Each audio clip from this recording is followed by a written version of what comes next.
Hi, folks. Welcome to class this morning.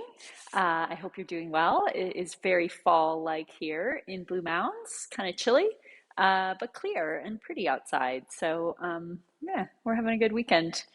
Um, this morning, we're going to keep going with inversions. We've started this series 2 weeks ago. So yeah, if you're interested, check out the last two classes if you didn't get a chance to see those. And we're building up to getting up onto your upper back and shoulders, inverting a little more fully upside down today. So the plan is to review some of the things we've done the past couple of weeks, a little bit of shoulder, upper body support, upper abdominal work, and then how we're working with the neck.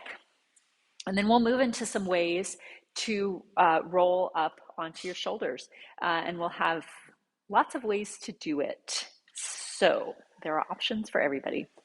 So you can see I have a lot of props. I have a folding chair, and I mentioned in the chat, you can either use a kind of a hard chair like this, an office chair, folding, probably not a rolling chair, but like a chair you can sit on, a folding chair or a dining room chair, or you can use a space against the wall. The wall is probably preferable. So later on in class, Scott will have you doing some work where you're lying on your back with your feet on the wall. So just if you have enough clear space that you can lie on your back and put your feet on the wall, that's one way to do it. If you don't have that space anywhere near you, you could use a folding chair and have your feet on top of the chair instead of pressing into the wall, right? So that's something we'll use a little later on.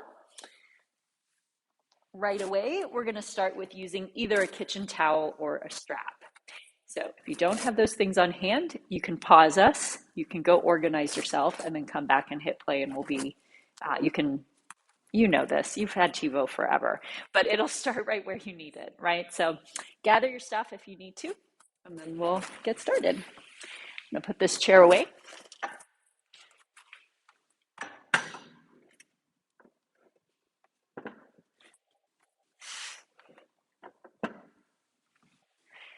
And then let's start off standing with your towel or your strap. So using a towel, you can hold diagonal corners of the towel, either edge that way. If you have a strap like I do, hold, double it over so it's not so long if you need to. I have a really long strap. And then hold just a little wider than your shoulders. And then set up with your feet parallel and your toes pointing forward.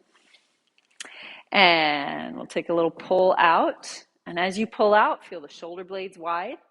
Feel the elbows pointing out towards the sides of the room. And just a tiny bit bent, right? Not all the way pushed straight, just a little bit. And then release that. And then pulling out. And then release. And inhale and pull out. And exhale, release. And my knuckles are pointing straight down. So my wrists are really long. I always think of the Wonder Twin powers. Push their hands together in their rings. Push my ring down into the floor. I think in my secret dream, Scott and I are the Wonder Twins. And half is our Wonder Twin power.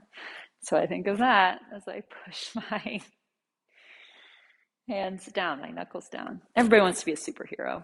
It's the 21st century. Inhale, pull. Exhale, release. And pulling out.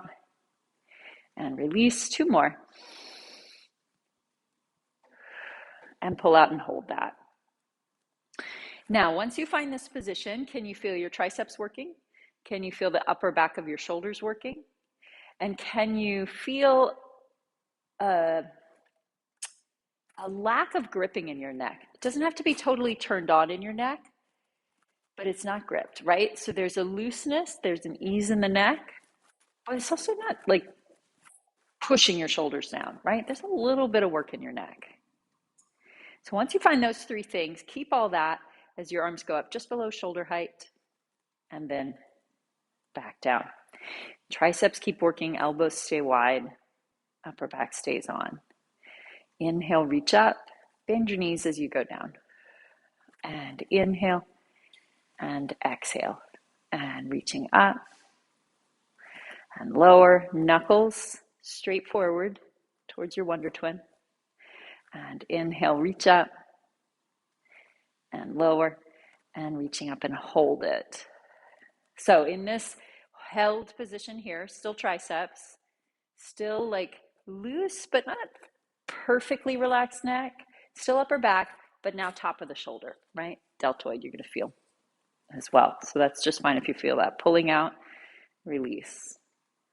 Pulling out, and exhale, release. And inhale, pull, and release. And as you're here longer and longer, the elbows start to sag, typically. So you can keep them reaching out. 2 more. And last one, pull that out and hold it. And then arms reach up overhead. Take a moment with the arms up overhead. Shoulder blades are now a little up. They're a little lifted off the rib cage. At the same time, my neck isn't perfectly relaxed, but it's not gripping, right? So it's just gentle feeling in the neck. And then back down, bend your knees. Overhead, and exhale, bend to shoulder height.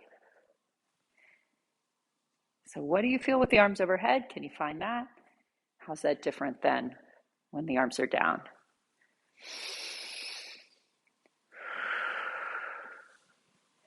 And reaching up and lower. 3 more.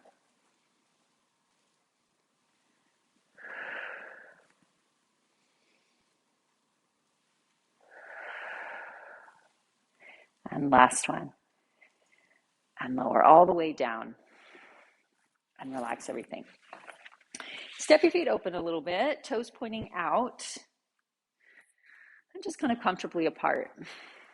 So we'll start working with the kitchen timer. I can't remember if it was last week or 2 weeks ago. I was talking about like a kitchen timer dial, and that you're turning that dial on your rib cage to create a side bend, and then back to center, and then turning it, click, click, click, and then click, click, click, back to center. So I find it's really helpful to put my hand on my chest. Maybe you're like me and like actually think of turning and back to center to feel that as you side bend, it's not happening just at your waist or just at your neck, that we're really getting something here. So we're going to take the arms back overhead and then take that kitchen timer type side bend, reaching over and then back to center. And inhale, turning the dial on your chest and back to center. And I still have that pull out on the strap. My neck gets to release as I go over.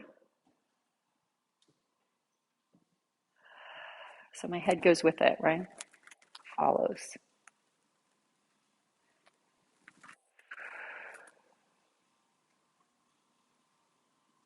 This feels less like a side bend stretch in my waist and like this deep, soft release in my chest moving.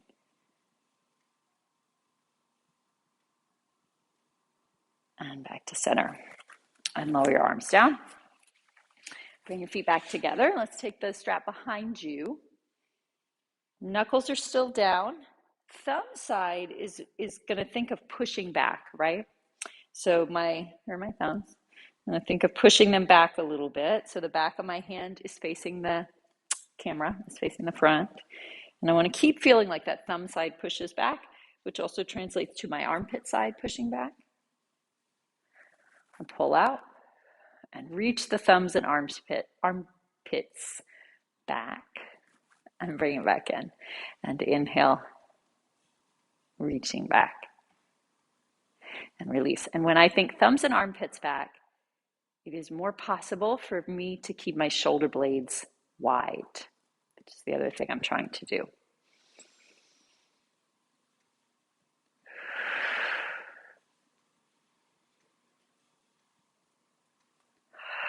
Two more.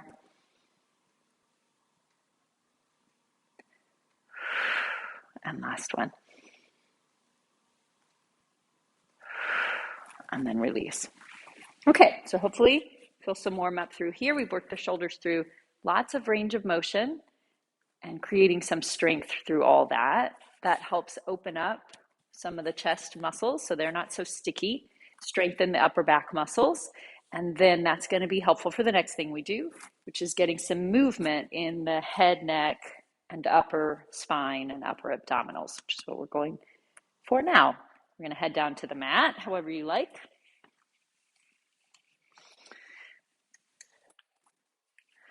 So I've got a strap.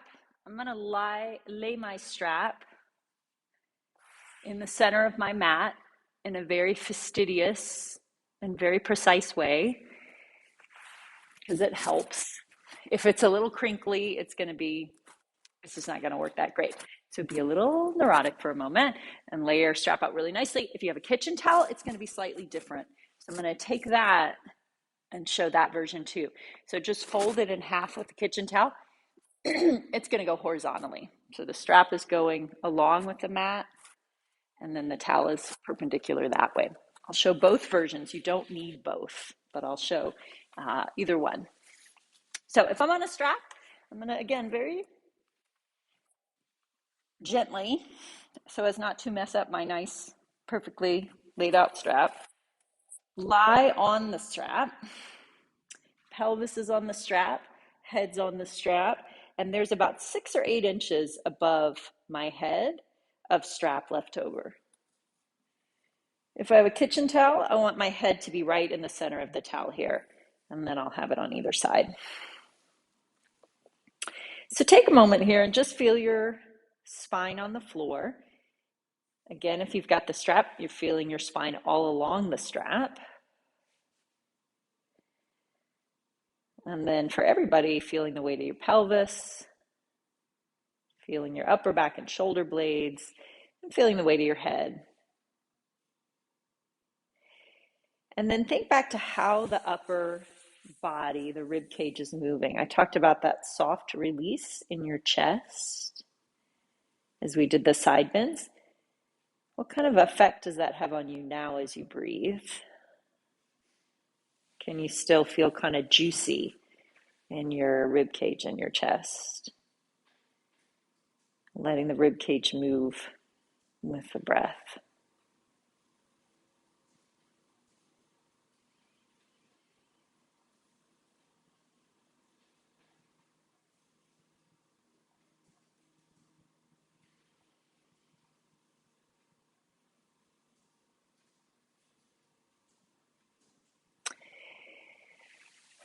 And then taking your hands up overhead. So if you have a strap, grab the edge of the strap. One hand holds the strap, the other hand makes a fist on top of the first hand. Yeah, I'm holding away from my head. My hands aren't touching my head. My elbows are going to be positioned up. If you have a towel, you're going to grab either edge of the towel and kind of gather it up, bunch it up. You're going to bring your arms up and your elbows up as well. So everybody's got elbows kind of up and forward. Everybody's thinking heavy head held by the prop, and then soft chest. Now feel those shoulder muscles we worked on with the strap, the triceps, the upper back. Get your arms to really pull whatever you're holding, towel or strap.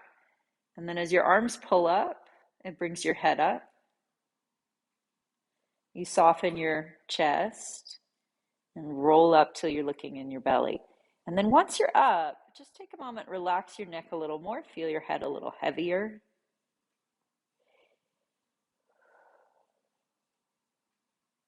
And then as you come down, same thing. The arms are still pulling the prop up, the accessory up, and your head is really heavy as you come back down. So I'll show next time with the strap if you're not totally sure if you're using a strap. We'll go again. Elbows are a little up. Chest is soft. Hold on to your strap and let your head be lifted and supported by the strap, not by your neck muscles as you come up. Triceps help, upper back helps. Once you're up there, soften your chest a little more, relax your head and neck a little more, and keep that heavy head feeling. as you go back down.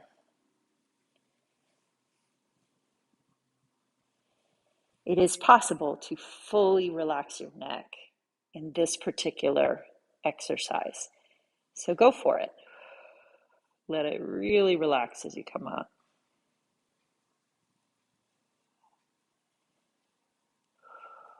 Take a moment at the top to refine it. And then keep that feeling as you go down. Let's take it 2 more times.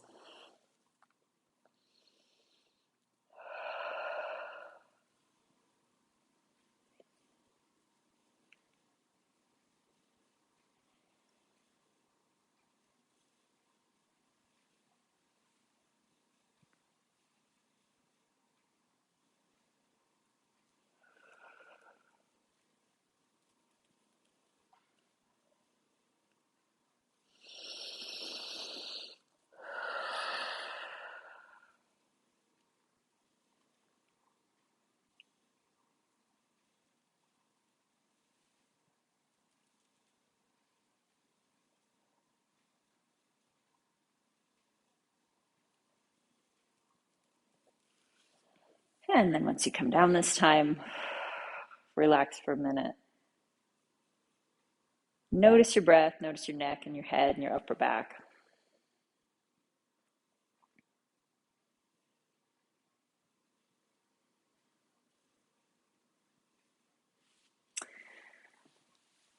And then you can remove your prop, your strap or your towel, and place it off to the side.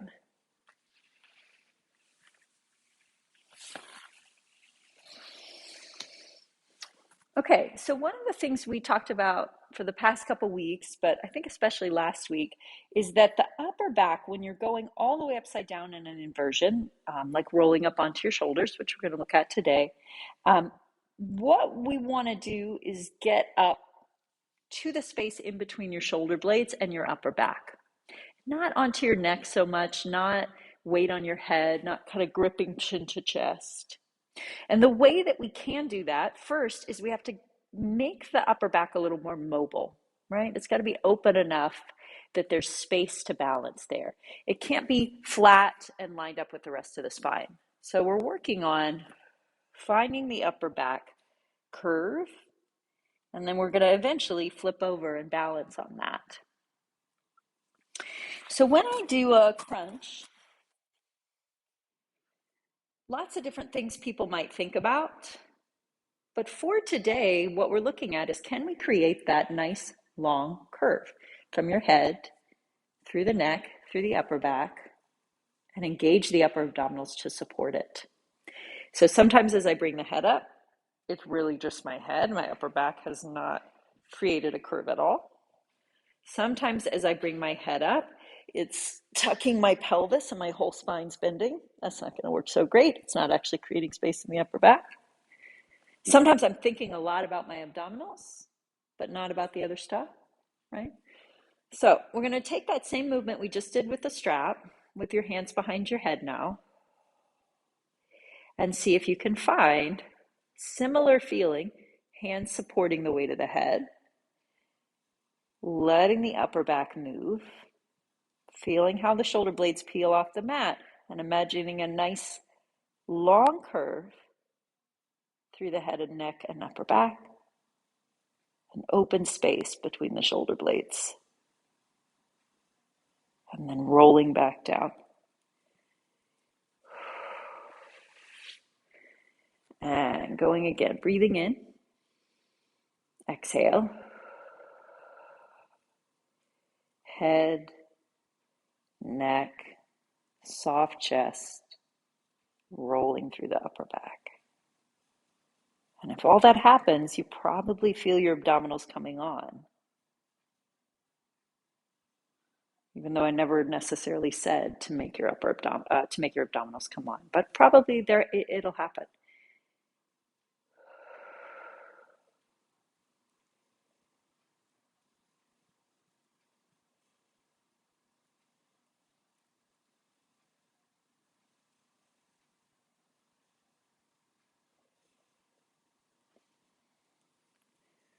And coming down, rest your arms. Okay, so now let's do a little bit of a test, balancing on that space with the shoulder bridge. Arms up, shoulder blades wide. Can you feel the space already of the upper back? Feeling your feet on the floor, rolling your pelvis up, rolling through your lower back, rolling through the lower ribs, and then feeling a nice broad upper back position. Space between your chin and your chest because your chest is so soft, because your ribs are so connected.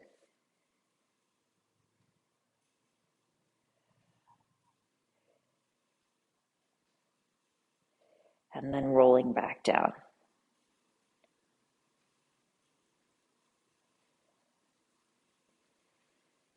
And we'll take that a couple times. Probably not lifting your hips as high as you possibly could, right? That's not the goal. The goal is that upper back space. So look for that as you come up. And then just let your pelvis go where it goes.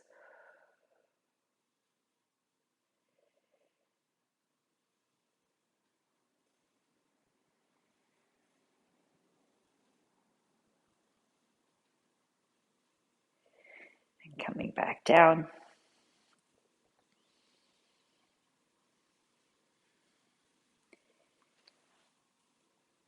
And one more time, rolling up.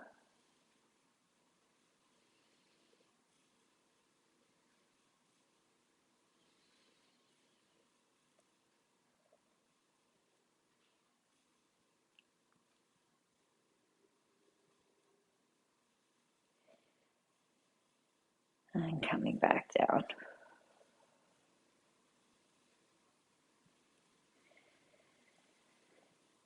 And relax your arms.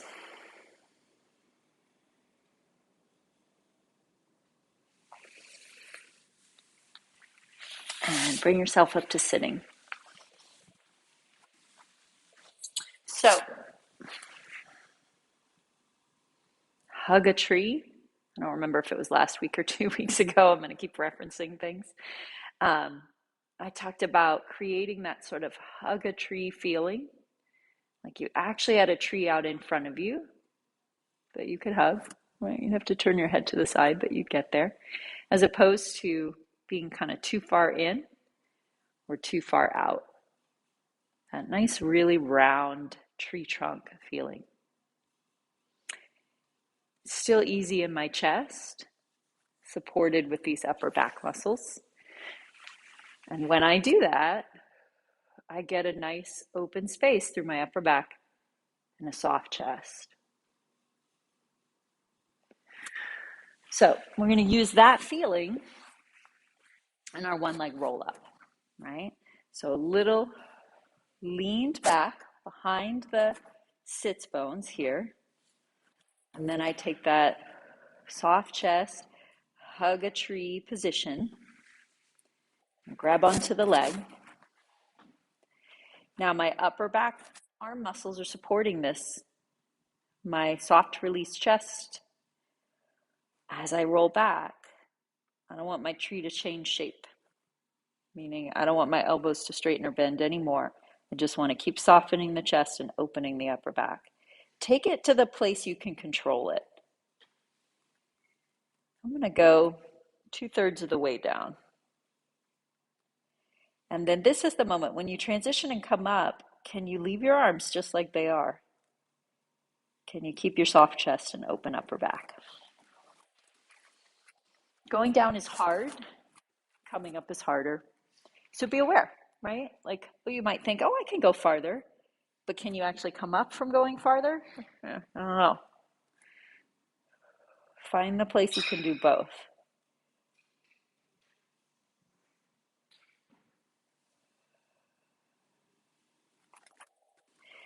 Last one on this leg.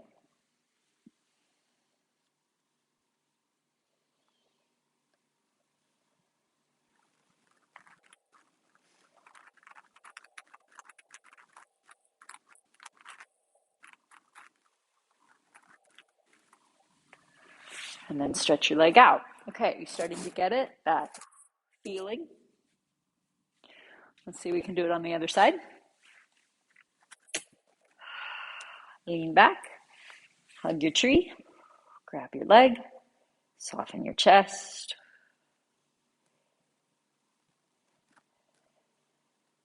And the leg is just gently pushing forward.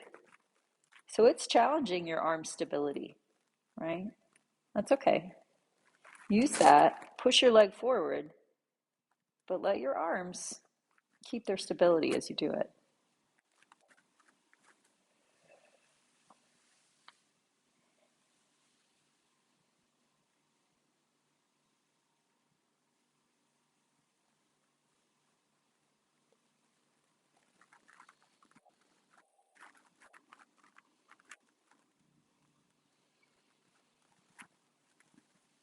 And one more.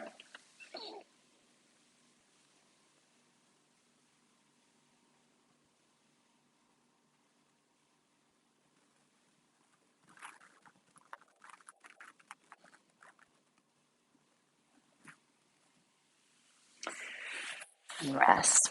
Okay, so we're going to take one more thing before I pass it off to Scott. And that's some of the rolling exercises. So rolling like a ball is an inversion that has momentum, right? You don't really spend a lot of time on that place, but you are getting a little upside down movement. But it's tricky, right? Some people, it's a little tricky to take that back and forth. So I'm still going to give you some options on rolling like a ball. So knees bent. Let's start for everybody, hands on your knees. And then find that kind of hug a tree feeling, right? With the elbows, with the upper back. Space between your chin and your soft chest and your open upper back. Find your balance. And then let's take a tiny little tip backwards. Hold that position there. And then just keep working on that upper body feeling as you tip a little forward. So I sometimes call this rocking chair. You keep the shape of your body, like the rocking chair keeps its shape. But there's a little breeze that tips you backwards. And then the breeze tips you forward, but you don't lose your shape.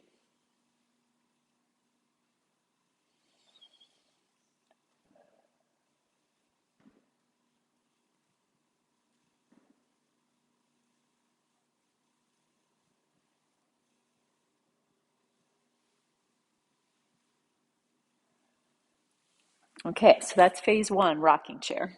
Phase two, we're going to take that roll onto your upper back, onto your shoulders, not onto your neck, but onto that upper back place.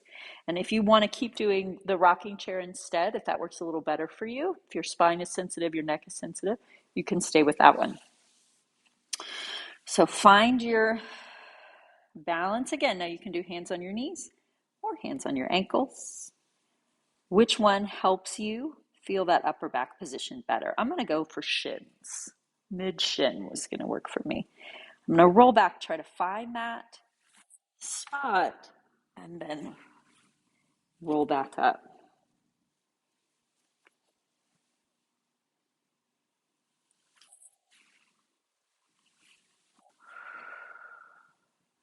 Inhale as you roll back.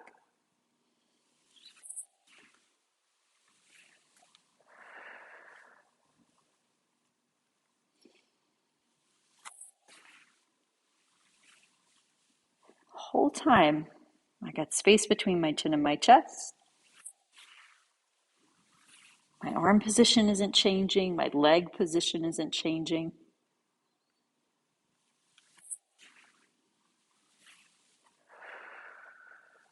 Two more.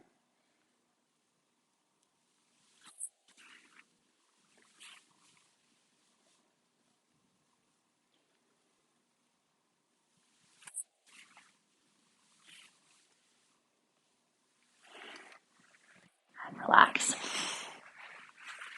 So I know that can be a really hard one for some people. If your back is kind of stiff, it also feels really good If you can do it, it will help open up your back. And it's really useful for inversions, right? It's really creating the strength you need to do that inversion. Sometimes when we get upside down, all the weight goes on your hands and your wrist. This exercise right here helps you create the abdominal strength to get that weight up off your hands and really hold it in your belly. So that's my pitch. I'm going to pass it over and we'll let Scott take you forward.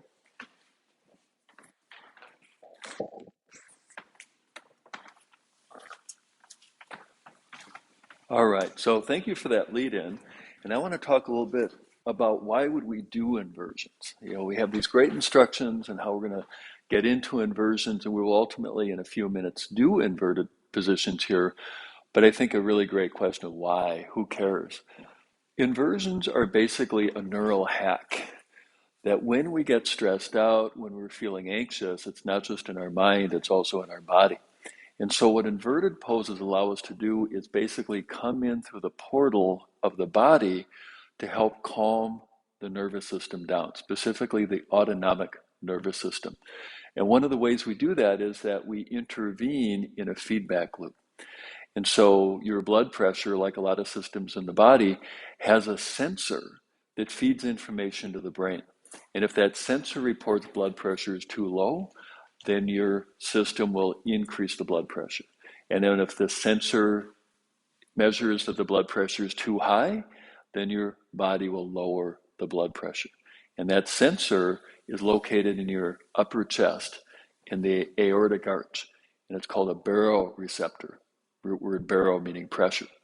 So that pressure receptor, when we're upright, has a lot less pressure on it. When we turn upside down, then there's a lot more pressure on that baroreceptor. That then sends a signal to the brain, and that then reduces the blood pressure. What's that mechanism? What's that signal? That's going to be your autonomic nervous system. So basically, inverted poses take you from fight, flight, freeze response and shift you more into rest and digest. So especially if you're feeling tense or nervous or anxious, these inverted positions can be like a tonic because they're working not at the level of just like reassuring yourself, but literally changing your body's reaction so that your body feels calmer. And when your body feels calmer, typically your mind feels calmer as well. So let's go into what I like to think of as a low stakes inversion. Not stakes like the meat, but stakes like the outcome. So let's start off on hands and knees. So from hands and knees, we have had some great instructions about how to open the upper back. And partly how we open the back is to let the chest soften. Then maintaining that sense of soft chest, open back, turn your toes under.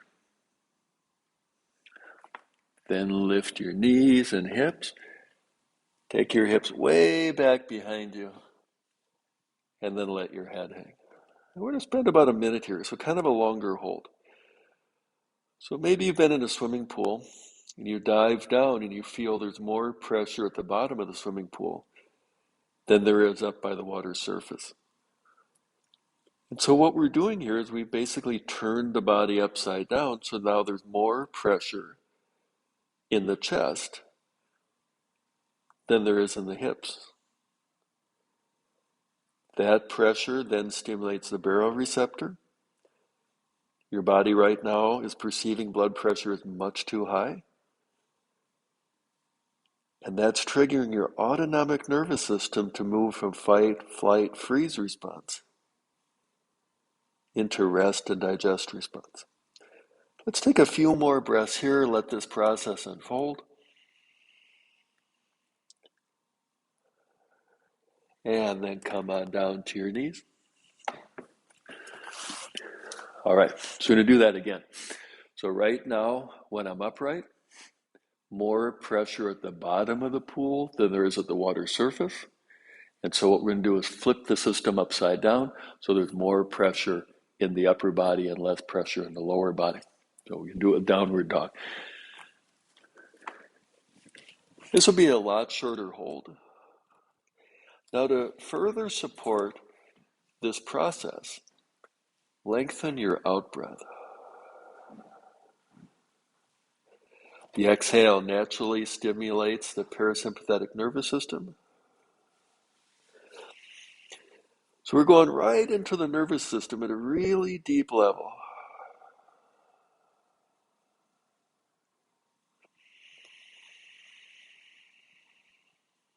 And by shifting from sympathetic outflow to parasympathetic outflow, sends a deeply calming message to the brain. And then come on down. And then moving on to your back. So the head down dog is going to be one point of entry to inversions. You've already done the shoulder bridge. So just like you did before, let's roll up. No need to come up mega ultra high. And now a lot of the body is above the baroreceptor. Gravity is sending all that blood into the upper thoracic. That baroreceptor is kind of going ding, ding, ding, ding, ding. Blood pressure is too high. Sending a cascade of signals to move you more into rest and digest. So let's take a few more breaths here. Lengthening the out breath.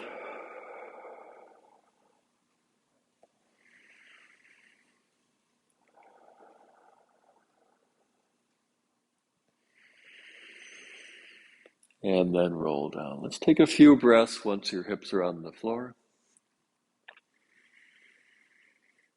So I sometimes call these neural hacks. Knowing the techniques that hack your nervous system to help create an intended outcome. So let's go back into that moderate bridge again. Remember the focus on mobilizing the upper back. So important for the inversions. And then pausing here for a few breaths.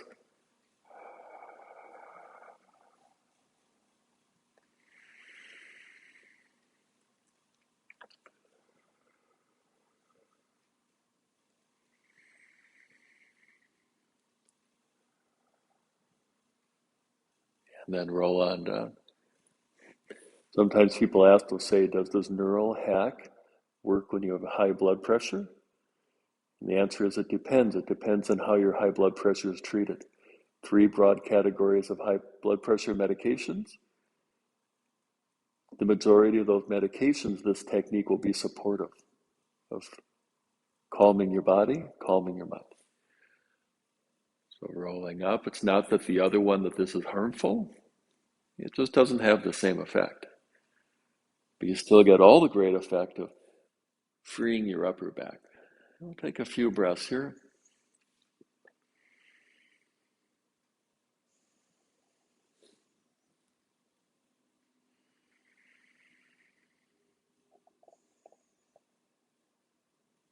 And then come on down. So let's go back to hands and knees. And rock the head down, dog. And then take a few breaths here. So again, we're letting the position, head and chest below your belly, and letting gravity do the work.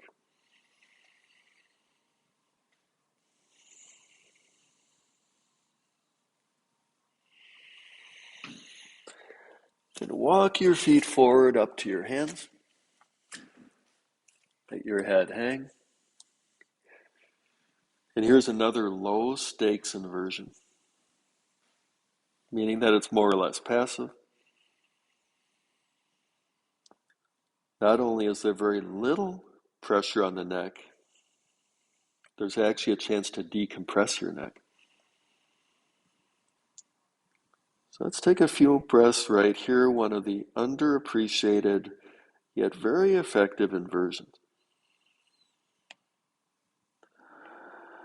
So now your blood pressure is really low. So come on up nice and slowly.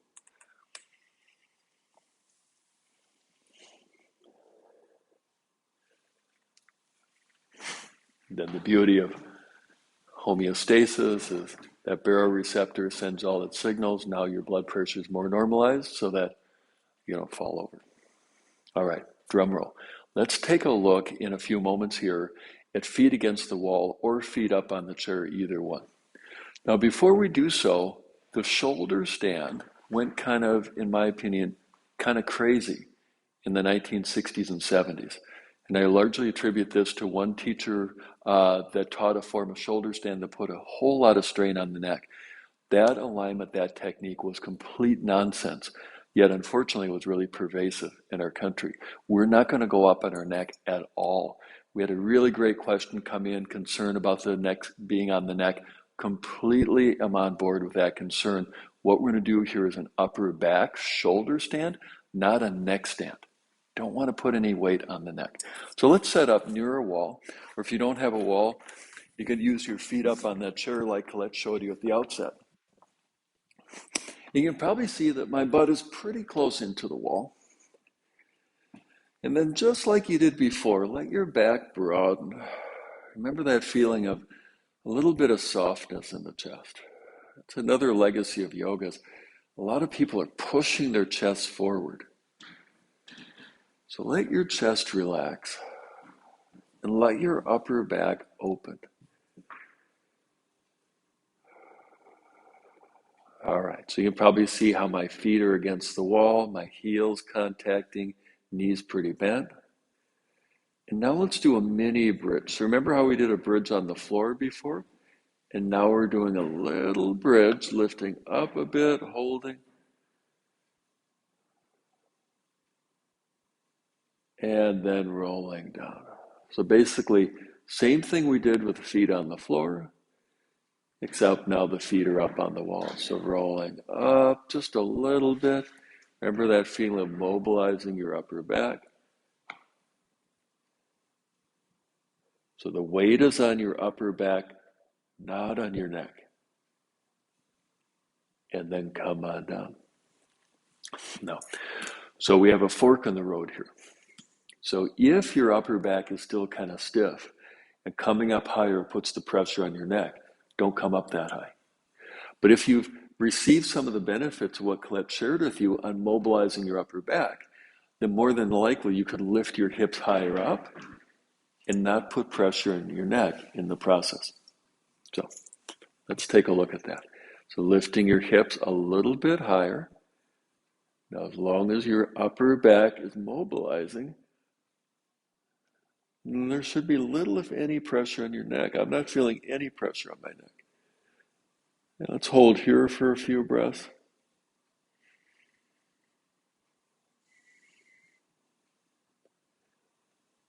So right now your baroreceptor is saying, whoa, all this pressure. And there are all these neural signals moving you from sympathetic outflow into parasympathetic dominance. And slowly rolling down.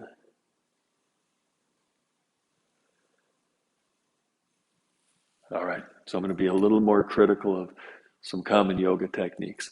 So the technique of rolling way up on your neck, unnecessary, really harmful, actually. Then the other idea is that if shoulder stand, you had to hold it for a long time to get the benefit.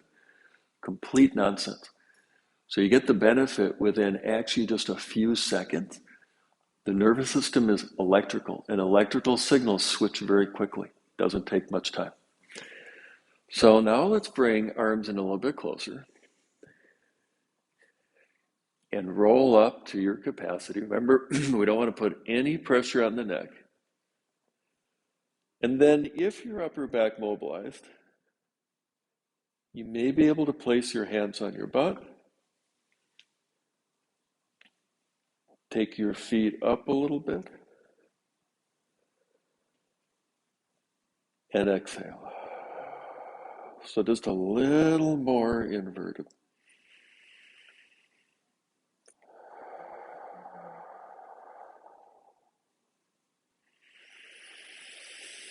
Then if you straightened your knees, bring them back to bend. Release your hands and roll down.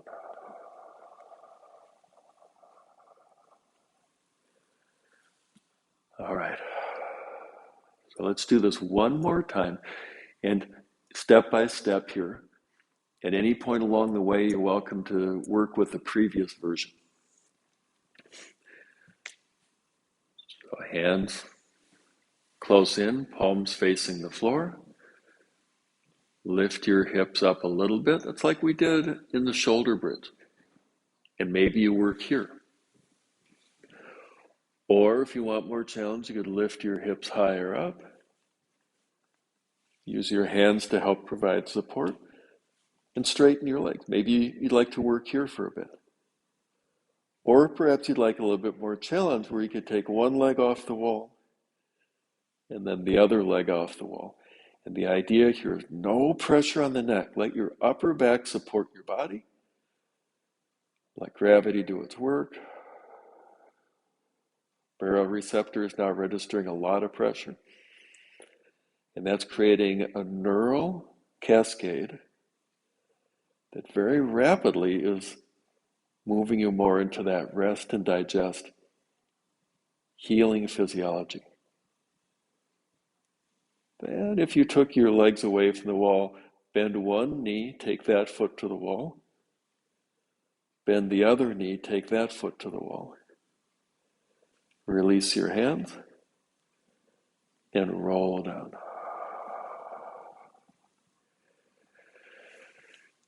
And then rest on your back, feet up the wall. Now, even this is an inversion because the gravity is taking the leg blood out of your legs and creating a little bit more pressure in your torso. It's not much of an inversion. But maybe someday after work, you're feeling really depleted, maybe kind of anxious. Simply taking your feet up the wall can be a nice way to work with your nervous system to calm your mind. So let's take a few more breaths here.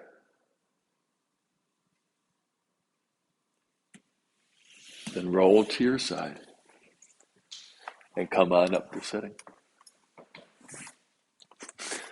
All right, so let's do a little bit of mobility work. And what we're going to do here is really not related to the inversions, but since we have this time we get to share together, let's do a little bit more work to free the upper back. So starting off in sitting, could be on a chair, on the floor, or sitting up on a cushion. So I like that timer image. Let's take a little upper back side bend to the right, back up, to the left,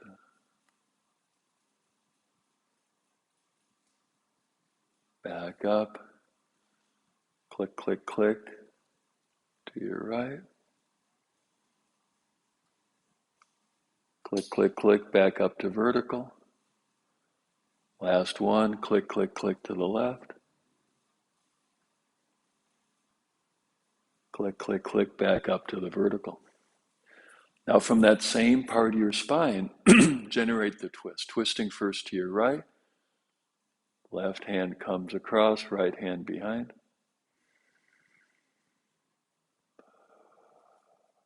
Focus on the out breath.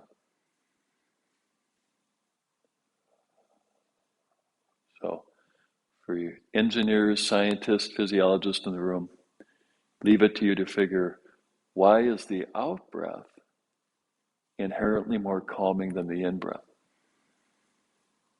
Hint, it's about the baroreceptors. Back in toward the middle.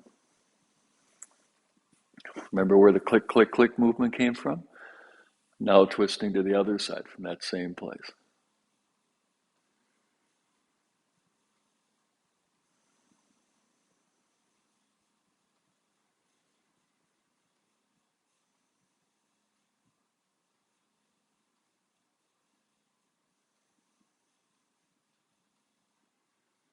And come on back in toward the middle. And then onto your back. We're going to take about 4 or 5 minutes here for guided relaxation. So continuing that theme of a neural hack, that when we're stressed out, whatever the cause may be, there's going to be a physical response to that mental state. And sometimes they can feed into each other, and it can be a feedback loop. So what we're doing together here is how can we work with the body to interrupt that feedback loop? So inversions are going to be really high on the list. Basically, trick your body to think it's more stressed than it even is, and initiate the relaxation response as a result. So another technique in our toolkit is to methodically go through the body and relax any of the tension that you encounter. So let's begin with the top of the head. And then descend awareness down your skull and into your neck and shoulders. And any tension you may have encountered, head, jaw, neck, and shoulders, as best you can, relax that tension.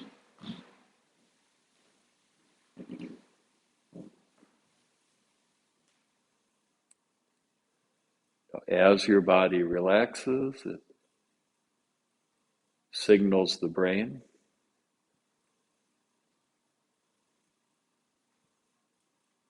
And then the calming of the mind tends to further calm the body. Now continue to descend awareness down into your torso, your chest and belly.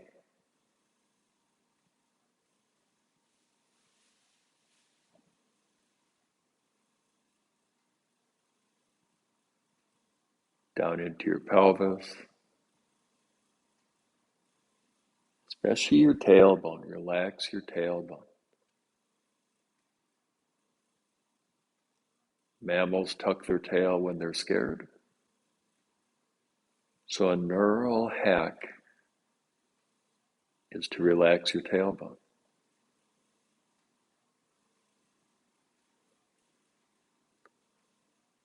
And fully leveraging the bidirectionality of body and mind.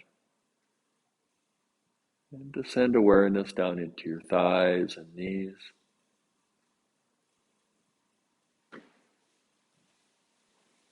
Lower legs and feet.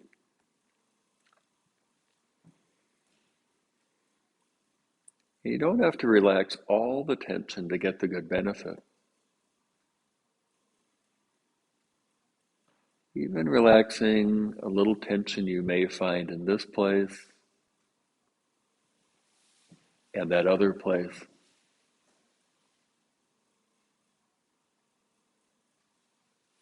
Whatever degree you can relax your body can be highly effective in calming your mind.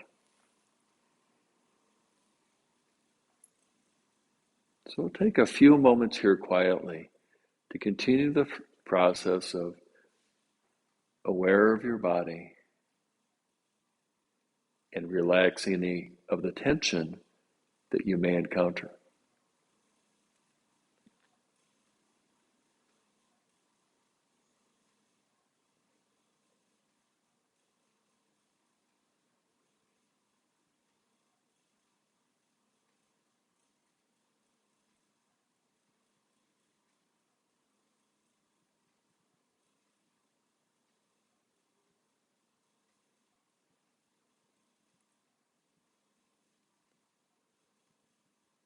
All right. If you closed your eyes, now open your eyes.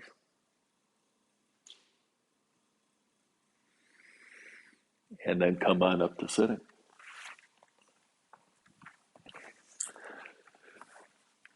As they say, time flies when you're having fun. So any comments, any questions? Looks like we got some comments coming in. So I have a question about when your feet are against the wall, rolling up and down, it's more difficult to curl the lumbar in that than in bridge pose. Yep. So someone's observing that curling the lumbar spine, getting that spine mobilization in the bridge is easier to accomplish than when your feet are up against the wall. The answer is yes, that's really common. And so the ways you can work with that is to keep bridge in your routine and continue working with the abdominal strength that lets you create that mobilization. And then that increased strength will then translate ultimately to accomplishing the same with your feet up against the wall. So for a lot of us, what is the limiting factor for mobilizing the lumbar? It's mainly abdominal strength. So all the various techniques in your toolkit to work with strengthening your midsection will allow you to find more of that mobility. All right. Well, thank you so much. This has been really fun, and we will pick up next week with looking at putting some contact on the head, but again, no neck pressure. See you next week.